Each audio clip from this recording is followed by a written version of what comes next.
This talk is the HamSammich talk. It's a replacement talk. So if you look in your guide, in the paper guide, we're replacing a talk that was canceled. Though what we're really replacing is a talk that was in the press about 2 weeks ago, and that it was a big kind of a big deal that people thought that maybe this talk, that somebody else's talk was canceled, and so we're really a replacement for that talk. Could you turn that off? Yes, I can. So we are two researchers, Dave Maynor and Robert Graham. And we've been doing a lot of SDR things. SDR is software definable radio. But for what it really is hacking of the Internet of Things. Lots of stuff these days, your car, your phone, your gun, all these things connect to the Internet over radio waves. And so a big deal these days is learning how to use computers and these software definable radio in order to hack everything that talks radio. So I'm Robert Graham. I do a lot of blogging, Twitter. I'm famous for a couple of things like black ice, mass scan, sitejacking, and I do lots of conference talks. My partner here is Dave Maynor. He's also notorious for the Apple hack from several years ago. Some DMA hacks, and he's one of the awesomest pen testers in the world. And he's also done lots of conference talks, and we've done many of our talks together. He'll be setting up the demo here if he can get it to work. We only have a 20-minute slot here, so we don't have much time. The talk that we're replacing is this Proxying talk, where a guy put together a box or two boxes in order to create a point-to-point link with the idea that one might be in some place next to a bar or a Starbucks with an open Wi-Fi, and the other box would be up on the hill somewhere with your laptop. So as a hacker, you could be 5 miles away from the bar on using their Wi-Fi, and when they track back the IP address of the hacker, they wouldn't be able to find the real hacker. This talk, that talk though, was canceled under suspicious circumstances. There was suspicion that it was the FBI or the government tried to suppress the talk. And that was sort of our motivation for talking about this. There's things like NSL, national security letters, that have quieted people and suppressed things.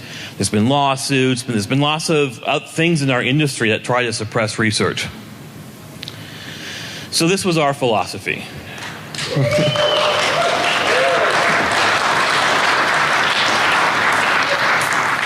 And this really should be the philosophy of DEF CON. When we see that a talk has been canceled and it isn't in the area of our own expertise or something we've been researching lately, people ought to step up and say, no, I can do something similar to that. If it's like this, that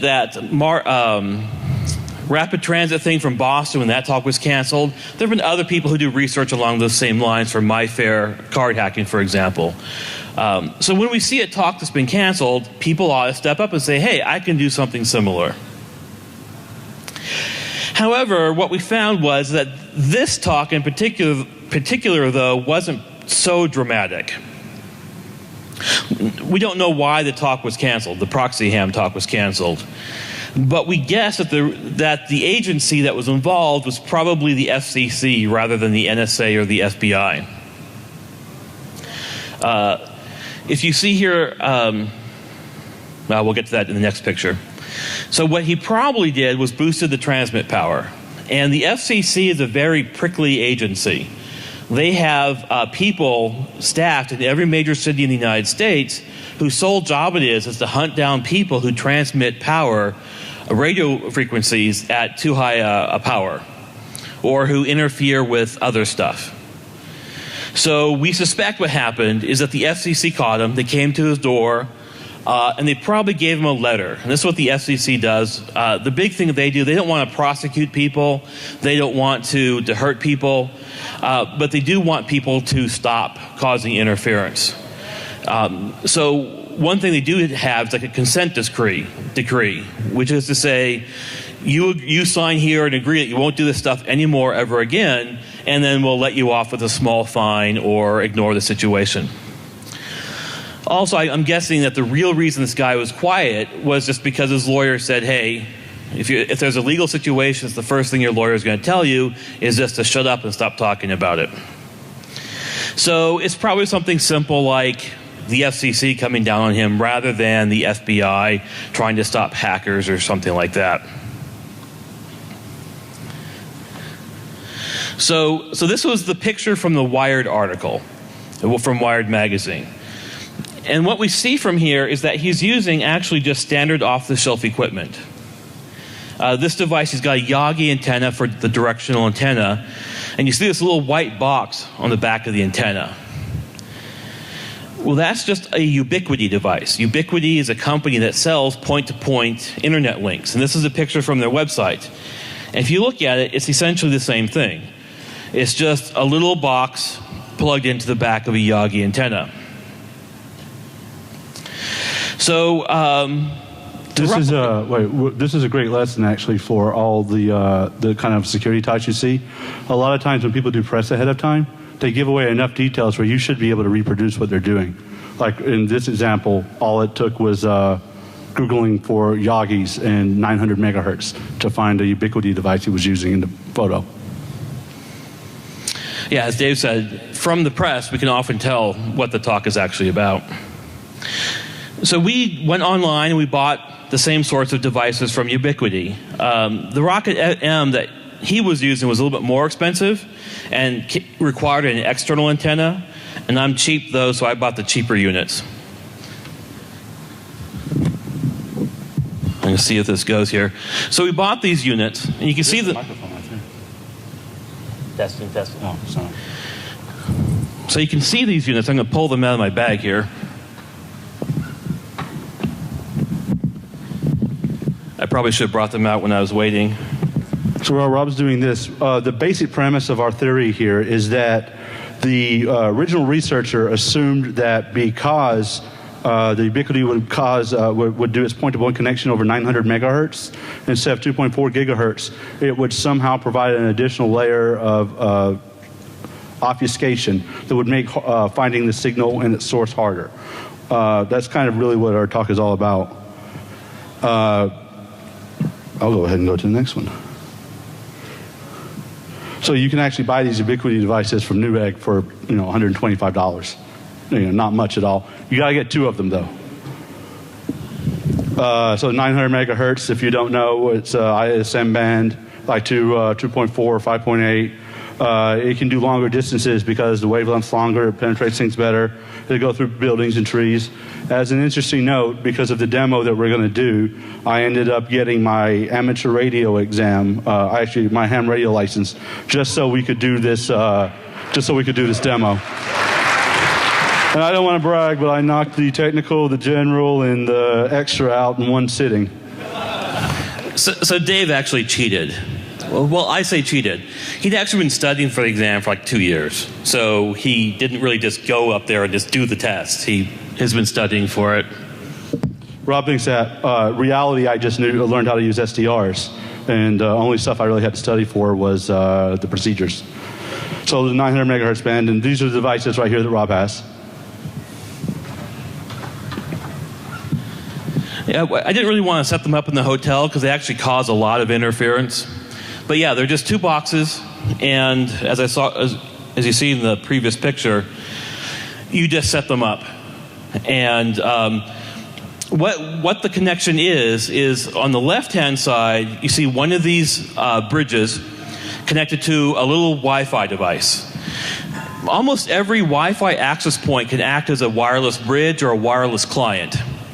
So you go to a bar or a Starbucks, you find some power outlet outside, or maybe bring a battery pack, and you can just configure a little Wi-Fi access point to then connect and log on to the Wi-Fi at Starbucks. And then you connect that access point to the 900 megahertz bridge, and then point it, 5 miles up a hill where you can see line of sight with the hill. And then up on the hill, you sit there with your laptop and the other bridge pointed back down toward the Starbucks at your other device. And then you can log on remotely from really, really far away. I used to live in the Bay Area where you had the hills up between the ocean and the Bay Area. They had views over almost the entire Bay Area. And this would really go really, really, really far.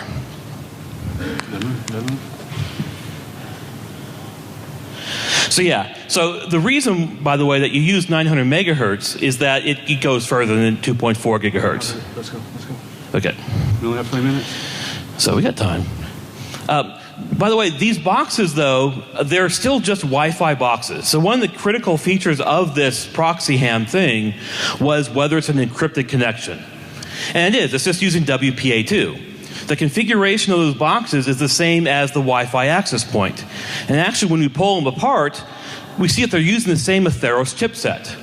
The only thing different between these and a 2.4 gigahertz Wi-Fi device is that they've got a little converter on it that converts the signal, the whole block of that range, from 2.4 gigahertz down to 900 megahertz. And that's why they're more expensive. Ubiquiti sells the identical devices that run at 2.4 gigahertz, and that's really the only difference. These boxes come with a flat panel antenna. So when the flat side faces you, that's the directional antenna. And this is the shape of the communications. So a directional antenna means less radio frequencies on the sides or behind and more out front. And that's why they're directional. That's why you point them at each other. And then you have two directional antennas pointing at each other that improves the signal. So at the maximum rate, when I set this up, I got 22 megabits per second download.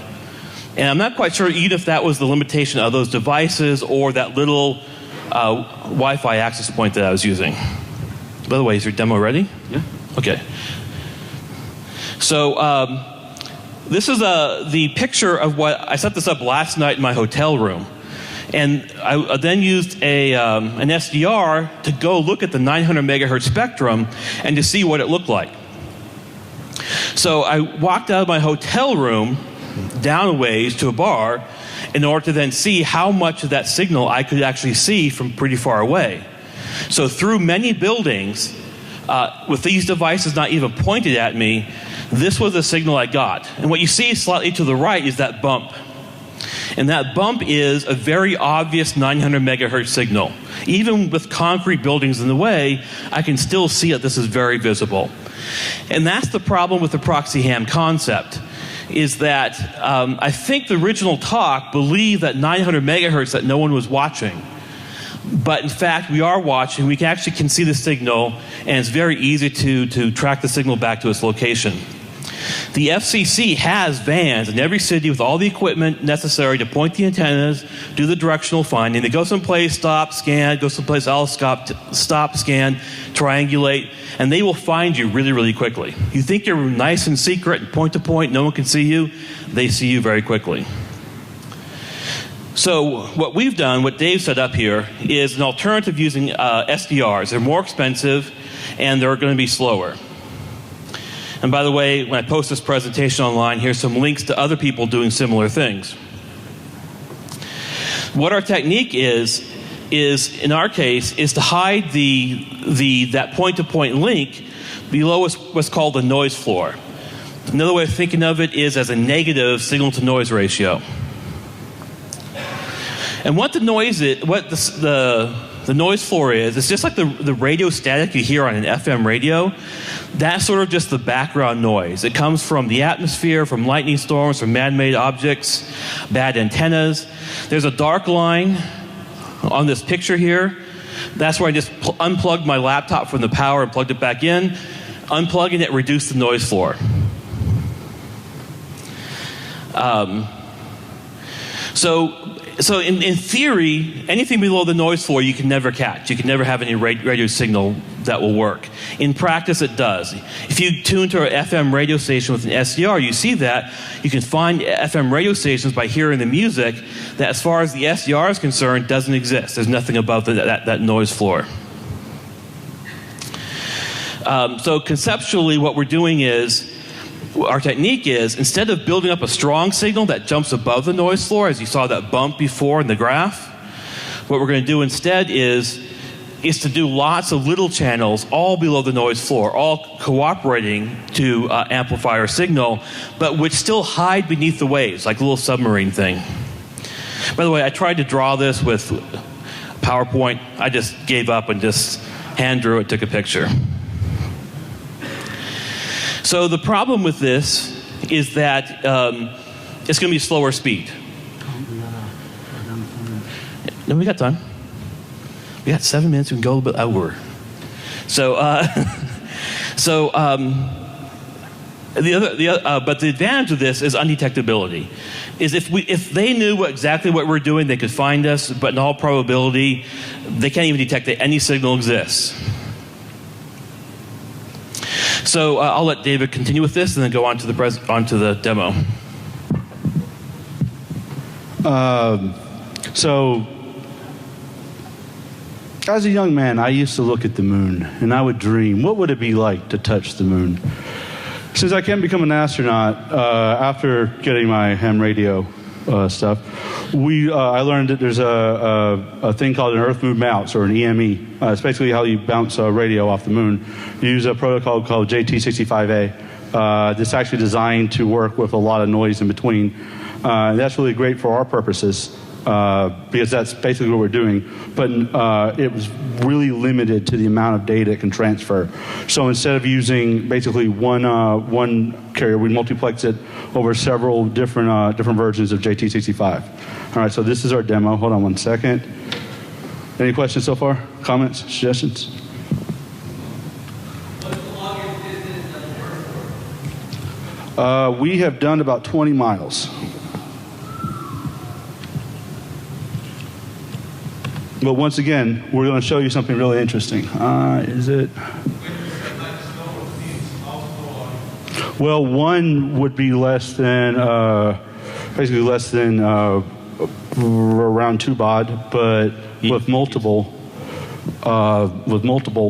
we can get up to 56K. So the limitation is having lots of SDRs. You can increase the speed. But one of the problems is that signal strength is logarithmic or exponential, which means you don't really see it on the graphs very easily, but that's the easiest way to increase the speed. It's just massively increasing the power. It's really easy. But we're going lengthwise, and that's linear. So the faster you want to go, you need more SDRs and just more faster SDRs. All right, so this is kind of what the signal would look like if it was being broadcast over 900 megahertz using the standard ubiquity gear over a 2.5 megahertz wide channel. As you can see, if you're looking at that and you have any clue what you're doing, you're not hiding from anything. That's one hell of a spike, right? So what we did.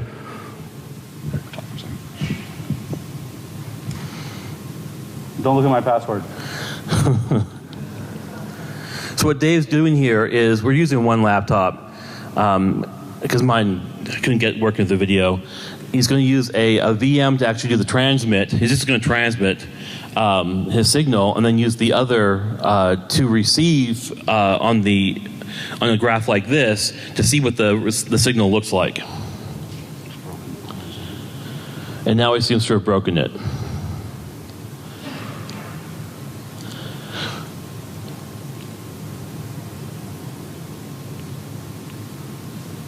He had 20 minutes. He told me to hurry.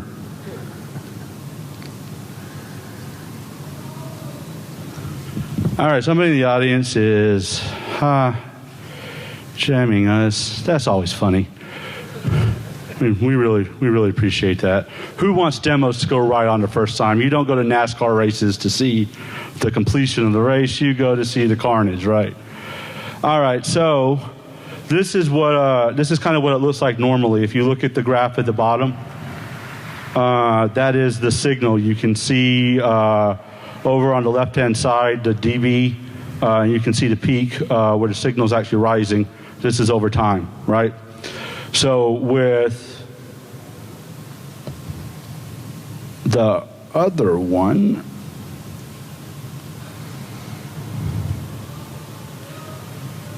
where'd it go? So while he figures it out, we just put this together with GNU Radio, which is the standard toolkit for SDRs that everyone uses. No, this is the same spectrum. This is actually us transmitting, and if you look, you'll see there's a much wider and lower profile for the signal. That's because the JT65A modulators, there's currently 1,000. There was 1,000 of them running when we recorded this, basically multiplexing all the data across a little over 2 megahertz to get a 56K signal, which may seem strange, but you can't be easily located by standard direction finding gear. Now, with that being said, people that have nation-state assets can easily find you with this, but not a person with a $20 SDR. What's that spike we see to the left? The spy? The spike. Here? Yeah. Oh, this is the rest of that's the noise floor. Okay. And this is because we recorded what's under it. So without the rest of, we're basically pushing down the rest of the noise floor. Okay. So in addition to being able to hide your signal, the 1,000 or so GT65A encoders that are running actually also collectively cause the noise floor to raise, making it even harder to find your signal. We're planning on putting all this code on GitHub, and hopefully one day be able to integrate it into a simple Raspberry Pi based solution, so you can do these types of things without having much radio knowledge. Any questions? All right, so the thing that really made this all possible, and keep in mind, just for a recap, the Proxy Ham and even the Proxy Gambit, Proxy Gambit still uses a 900 megahertz connection, but they also added a cellular device, and Sammy said he did that because it would make it, you could basically use it from anywhere in the world. Using the same techniques, you know, somebody could find your device with the cellular modem that you're using, or a point-to-point link. At that point, your anonymity is kind of blown. So that should be our takeaway. And there are ways to hide yourself. So, are there any questions? Any comments? Any suggestions? Question over there? Question.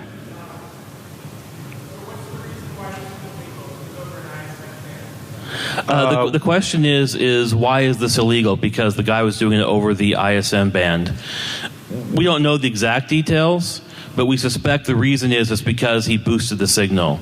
If you look in the manual for these devices, it says this meets these requirements for Part 15, blah blah blah blah blah, of the FCC regulations, but there's an external antenna here, and the documentation quite clearly says if you add an external antenna, you must be a licensed person to do so, because the regulations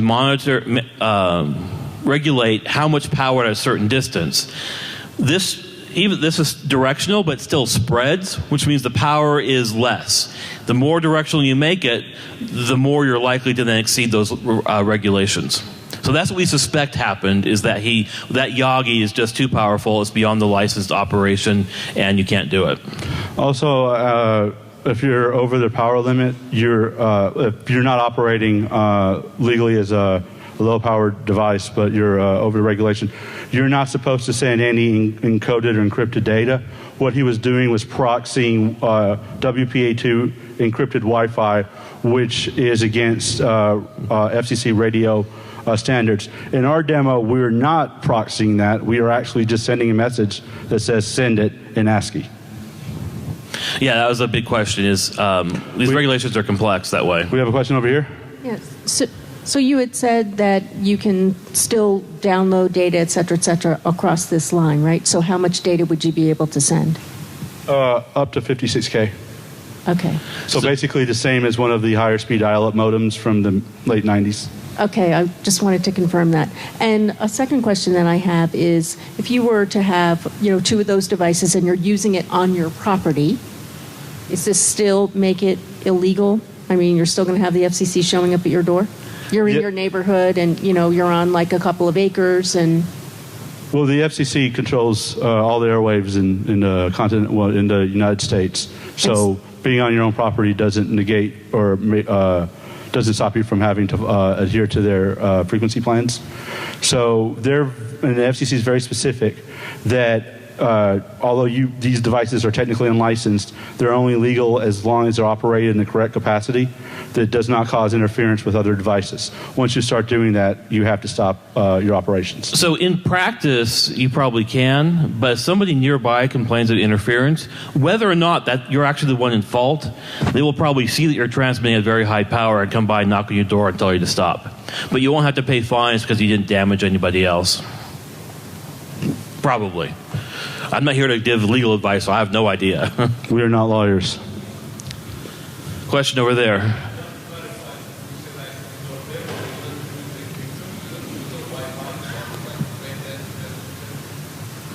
I'm sorry, I can't hear that. Something about what? Oh, there we go. Whoever was doing it stopped. We are now, this is what it looks like on a GQRX. Basically, when you send it, the peaks are very minimal.